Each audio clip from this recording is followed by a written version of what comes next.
চলো গোলাপ গাছ করা শিখি।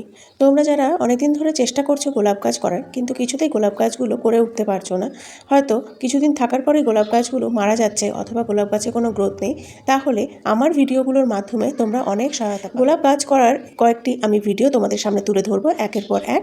তার মাধ্যমে তোমাদেরকে আমি সাহায্য করব যে কিভাবে তোমরা বাড়িতে গোলাপ গাছগুলোকে খুব সুন্দরভাবে পরিচর্যা করবে এবং জৈব উপায়ে কিভাবে গোলাপ গাছগুলোকে বড় করে তুলবে। জানো তো, গোলাপ গাছ করার আগে সবার আগে বুঝতে হয় যে গোলাপ গাছ করা কি আদৌ খুব কঠিন না খুব সহজ। বন্ধুরা, তাহলে আমি বলবো গোলাপ গাছ করা যেমন খুব কঠিন নয়, আবার খুব সহজও নয়, মধ্যবর্তী একটা পর্যায়ে পড়ে গোলাপ গাছ। না তুমি খুব হালকাতে নিতে পারবে গোলাপ গাছকে, না তুমি গোলাপ গাছের পিছনে অতিরিক্ত পরিমাণে কোনো কিছু করে থাকতে পারবে, কারণ দুটোই গোলাপ গাছের পক্ষে ক্ষতিকর। সবার প্রথমে দরকার হলো সঠিক ব্যালেন্স। সেটা খাবার, জল, টাইম, কোন সময় তোমরা খাবার দিচ্ছ, কতক্ষণ রোদ পাচ্ছে, খুবই ইম্পর্টেন্ট। আর সেগুলো জানার জন্য আমার পরবর্তী ভিডিও দেখতে হবে।